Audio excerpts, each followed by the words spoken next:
Hi hello ನಮಸ್ಕಾರ, welcome back to my YouTube channel. ಇವತ್ತಿನ ವ್ಲಾಗಲ್ಲಿ ನಮ್ಮ ಮನೆಯ ವರಮಹಾಲಕ್ಷ್ಮಿ ಹಬ್ಬದ ಆಚರಣೆ ಯಾವ ರೀತಿ ಇತ್ತು ಅನ್ನೋದನ್ನ ಈ ವ್ಲಾಗಲ್ಲಿ ಶೇರ್ ಮಾಡ್ತೀನಿ. ಆ್ಯಂಡ್ ಎಲ್ರಿಗೂ ಹ್ಯಾಪಿ ಹಬ್ಬ.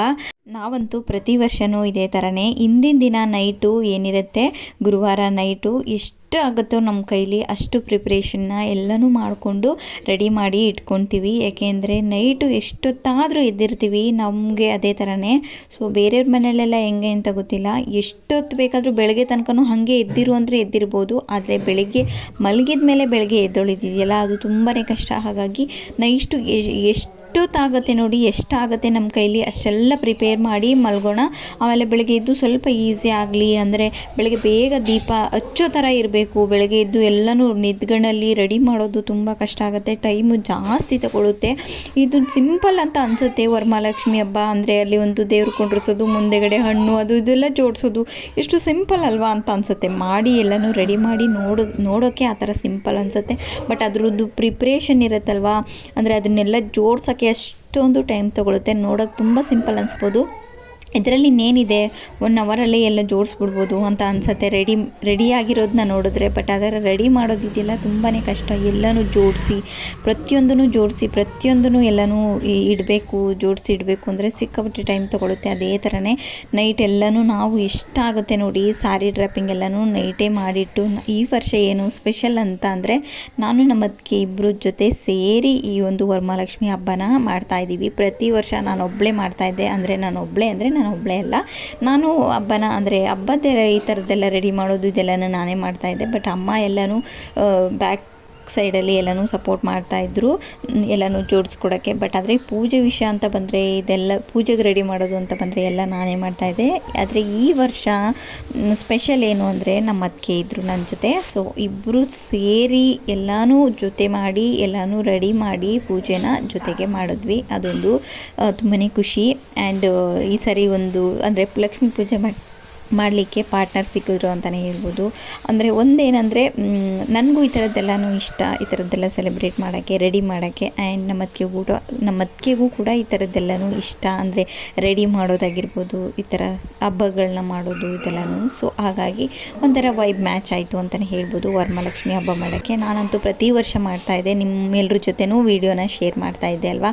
ಸೊ ಅದೇ ಥರ ಈ ವರ್ಷ ನಮ್ಮ ಅತ್ತಿಗೆ ಜೊತೆ ವರಮಹಾಲಕ್ಷ್ಮಿ ಹಬ್ಬ. ನಮ್ಮ ಅತ್ತಿಗೆದು ಕೂಡ ಫಸ್ಟ್ ವರಮಹಾಲಕ್ಷ್ಮಿ ನಮ್ಮ ಮನೆಯಲ್ಲಿ, ಅಂದರೆ ಅವರ ಗಂಡನ ಮನೆಯಲ್ಲಿ.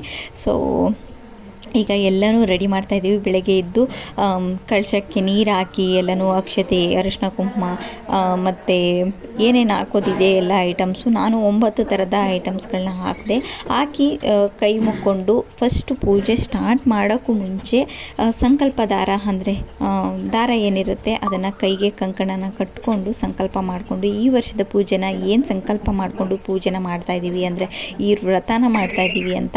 ಸೊ ಕೈ ಮುಕ್ಕೊಂಡು ದೇವಿಗೆ ದಾರನ ಕಟ್ಕೊಂಡು ಅದಾದಮೇಲೆ ಪೂಜೆನ ಶುರು ಮಾಡಬೇಕು. ಪ್ರತಿ ವರ್ಷವೂ ಅಷ್ಟೇ ಕೈಗೆ ಸಂಕಲ್ಪ ದಾರನ ಕಟ್ಕೊಂಡೇ ಸಂಕಲ್ಪ ಮಾಡಿಕೊಂಡೇ ಪೂಜೆನ ಶುರು ಮಾಡಬೇಕು. ಸೊ ಹಾಗಾಗಿ ನಾನು ಕೂಡ ಕಳಸಕ್ಕೆ ಕೈ ಮುಗಿದು ಕೈಗೆ ಕಂಕಣ ಕಟ್ಕೊಂಡು ಪ್ರತಿಯೊಂದೂ ಶುರು ಮಾಡಿದೆ. ಈಗ ಇಬ್ಬರು ಸೇರಿ ಎಲ್ಲನೂ ಪ್ರತಿಯೊಂದೂ ಆಲ್ಮೋಸ್ಟ್ ಒಂದು ಸ್ವಲ್ಪ ರೆಡಿ ಮಾಡಿದ್ವಿ, ಆದರೂ ಇನ್ನು ಮಿಕ್ಕಿರೋದು ರೆಡಿ ಮಾಡೋಕ್ಕೆ ಒಂದಷ್ಟೊತ್ತು ತಗೊಳುತ್ತೆ. ಸೊ ಹೂವು ಹಾಕೋದು, ಮುಖವಾಡ, ಕಳಶ ಸ್ಥಾಪನೆ ಪ್ರತಿಯೊಂದೂ ಮಾಡ್ತಾಯಿದ್ವಿ. ಮೇಯ್ನಾಗಿ ಏನಂದರೆ ಸ್ವಲ್ಪ ಬೇಗ ದೀಪ ಹಚ್ಚಬೇಕು, ಬೇಗ ಪೂಜೆನ ಮಾಡಬೇಕು. ಸೊ ಅದಾದಮೇಲೆ ಬೇಕಾದರೆ ಏನಾದರೂ ಜೋಡಿಸ್ಕೊಳ್ಳೋಣ. ಪೂಜೆ ಮಾತ್ರ ಕರೆಕ್ಟು ಟೈಮ್ಗೆ ಮಾಡಬೇಕು ಅಂತ ನಾವೆಲ್ಲನೂ ಪ್ರಿಪೇರ್ ಮಾಡ್ತಾಯಿದ್ವಿ. ಫಸ್ಟು ದೇವಿ ಕಳಶ ಸ್ಥಾಪನೆ ಎಲ್ಲ ಮಾಡಿ ಹೂವು ಹಾಕಿ ಅಲಂಕಾರ ಮಾಡಿ, ಅದಾದಮೇಲೆ ಮುಂದೆಗಡೆ ಫಸ್ಟ್ ಮೇನ್ ಇಂಪಾರ್ಟೆಂಟ್ಲಿ ವಿಘ್ನೇಶ್ವರನ, ಅಂದರೆ ಸಗಣಿ ಉಂಡೆನ ಇಟ್ಟು ಗರಿಕೆ ಇಟ್ಟು ಅದಕ್ಕೆ ಪೂಜೆ ಮಾಡಬೇಕು. ಯಾವುದೇ ಒಂದು ಪೂಜೆ ಏನೇ ಒಂದು ಮಾಡಿದ್ರು ವಿಘ್ನೇಶ್ವರನ ಮುಂದೆ ಇಟ್ಟು ಪೂಜೆ ಮಾಡಬೇಕು ಫಸ್ಟು. ಸೊ ವಿಘ್ನೇಶ್ವರನ್ನ ಕೂಡ ಇಟ್ವಿ. ಸೊ ಅದಾದಮೇಲೆ ಮನೇಲಿ ಇನ್ನೊಂದು ಕಳಸ ಕೂಡ ಮುಂದೆ ಮನೆಯಲ್ಲಿ ರೆಗ್ಯುಲರಾಗಿ ದೇವ್ರ ಮುಂದೆ ಇಡೋದನ್ನ ಕೂಡ ಕಳಸ ಕೂಡ ಸ್ಥಾಪನೆ ಮಾಡಿ ದೀಪ ಇಟ್ಟು, ಆ್ಯಂಡ್ ಮಡ್ಲಕ್ಕಿ ಕೂಡ ಮೇಯ್ನಾಗಿ ಮಡ್ಲಕ್ಕಿ ಇಡಬೇಕು. ಮಡ್ಲಕ್ಕಿ ಇಟ್ಟು ಎಲೆ ಅಡಿಕೆ, ಒಂದು ಪ್ಲೇಟಲ್ಲಿ ಹಣ್ಣು, ಈ ಥರದನ್ನ ಜೋಡಿಸಿ ಮೇಯ್ನಾಗಿ ಪೂಜೆ ಮಾಡಿಬಿಡೋಣ ಟೈಮಿಗೆ ಸರಿಯಾಗಿ. ಅದಾದಮೇಲೆ ಮಿಕ್ಕಿರೋದನ್ನೆಲ್ಲ ಜೋಡಿಸ್ಕೊಳ್ಳೋಣ. ಇಷ್ಟು ಮೇಯ್ನ್ ಏನು ಇಂಪಾರ್ಟೆಂಟಾಗಿ ಏನೆಲ್ಲ ಜೋಡಿಸ್ಬೇಕು ನೋಡಿ ಅದನ್ನೆಲ್ಲ ಜೋಡಿಸ್ಬಿಟ್ಟು ಪೂಜೆನ ಶುರು ಮಾಡೋಣ ಅಂತ ಶುರು ಮಾಡ್ತಾಯಿದ್ದೀವಿ. ಕಮಲದ ಮೊಗದೋಳೆ ಕಮಲದ ಕಣ್ಣೋಳೆ ಕಮಲವ ಕೈಯಲ್ಲಿ ಹಿಡಿದೋಳೆ, ಕಮಲದ ಮೊಗದೋಳೆ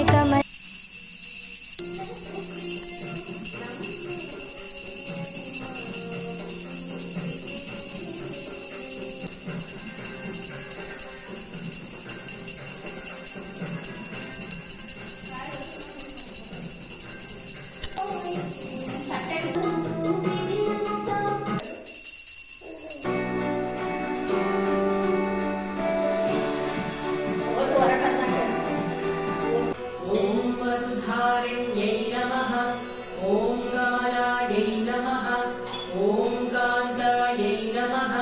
ಪೂಜೆ ಎಲ್ಲ ಮಾಡಿದಾಯಿತು, ಕುಂಕುಮಾರ್ಚನೆ ಕೂಡ ಆಯಿತು, ಅದಕ್ಕೆ ಮಾಡಿದ್ರು. ಸೊ ಅದಾದಮೇಲೆ ಈಗ ಪೂಜೆ ಎಲ್ಲರೂ ಮಾಡಿದ್ದಾಯ್ತಲ್ವ.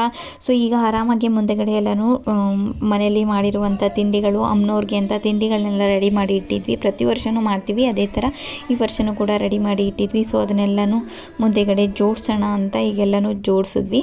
ಸೊ ಫಸ್ಟು ಪೂಜೆ ಆಗಲಿ ಅನ್ನೋದೊಂದಿತ್ತು, ಅದಾದಮೇಲೆ ಎಲ್ಲನೂ ಮುಂದೆಗಡೆ ರೆಡಿ ಮಾಡ್ಕೊಳ್ಳೋಣ ಅಂತ. ಸೊ ಎಲ್ಲನೂ ಈಗ ನೀಟಾಗಿ ಜೋಡಿಸಿದ್ವಿ. ನಮ್ಮ ಮನೆಯ ವರಮಹಾಲಕ್ಷ್ಮಿ ಈ ಥರ ಇತ್ತು ನೋಡಿ, ಈ ಥರ ಮುದ್ದಾಗಿ ರೆಡಿ ಮಾಡಿದ್ವಿ, ತುಂಬಾ ಚೆನ್ನಾಗಿತ್ತು. ಅದಾದಮೇಲೆ ಬ್ಯಾಕ್ ಡ್ರಾಪ್ನ ಕೂಡ ತರಿಸಿದ್ದೆ, ಅದನ್ನು ಕೂಡ ಕಟ್ಟಿದೆ. ಸ್ಟಾರ್ಟಿಂಗಲ್ಲಿ ಹಾಕಿರಲಿಲ್ಲ, ಅದಾದಮೇಲೆ ಬ್ಯಾಕ್ ಡ್ರಾಪ್ನ ಕಟ್ಟಿದ್ದಾಯಿತು. ಸೊ ಈಗ ಸಂಜೆ ಆಯಿತು, ಸಂಜೆ ಆದಮೇಲೆ ಈಗ ಮತ್ತೊಮ್ಮೆ ಎಲ್ಲರೂ ಅರಿಶಿನ ಕುಂಕುಮಕ್ಕೆ ಕರೆದಿರ್ತೀವಿ ಅಲ್ವಾ ಅಕ್ಕಪಕ್ಕದವ್ರನ್ನ. ಆ್ಯಂಡ್ ನಮ್ಮನ್ನು ಕೂಡ ಯಾರಾದರೂ ಅರಿಶಿನ ಕುಂಕುಮಕ್ಕೆ ಕರೆದಿರ್ತಾರೆ, ಅವ್ರ ಮನೆಗೆ ಹೋಗಬೇಕು, ಮತ್ತು ಬಂದವ್ರಿಗೂ ಅರಿಶಿನ ಕುಂಕುಮ ಕೊಡಬೇಕು ಅಂತ ಈಗ ಸಂಜೆ ಮತ್ತೆ ಒಮ್ಮೆ ಪೂಜೆನ ಮಾಡಿ ಆರತಿನ ಮಾಡೋಣ ಅಂತ ಎಲ್ಲ ರೆಡಿ ಮಾಡ್ತಾಯಿದ್ರು. ಸೊ ನಮ್ಮ ಅಕ್ಕ, ನಮ್ಮ ನಿಶ್ಚು ನೀರು ಎಲ್ಲರೂ ಬಂದಿದ್ದರು, ನಮ್ಮ ಪಾಪು ಕೂಡ. ಸೊ ಈಗ ನನಗಂತೂ ಪೂಜೆ ಮಾಡಿ ಈ ಥರ ಲಕ್ಷ್ಮಿ ರೆಡಿ ಮಾಡಿದಾಗ ನಾನೇ ನೋಡ್ತಾ ಇರ್ತೀನಿ, ನನ್ನದೇ ದೃಷ್ಟಿ ಅಂತ ಅನಿಸುತ್ತೆ.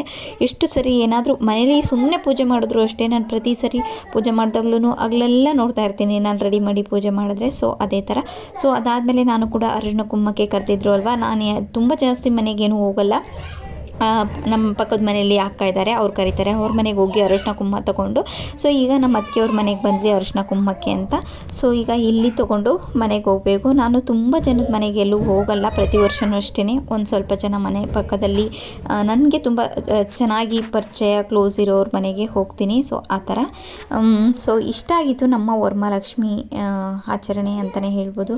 ತುಂಬಾ ಚೆನ್ನಾಗಿತ್ತು. ನನಗಂತೂ ವರಮಹಾಲಕ್ಷ್ಮಿ ಹಬ್ಬ ಮಾಡೋದಂದರೆ ಸಿಕ್ಕಾಪಟ್ಟೆ ಖುಷಿ. ಪ್ರತಿ ವರ್ಷವೂ ಇದೇ ಥರ ಮಾಡಬೇಕು ಅನ್ನೋದು.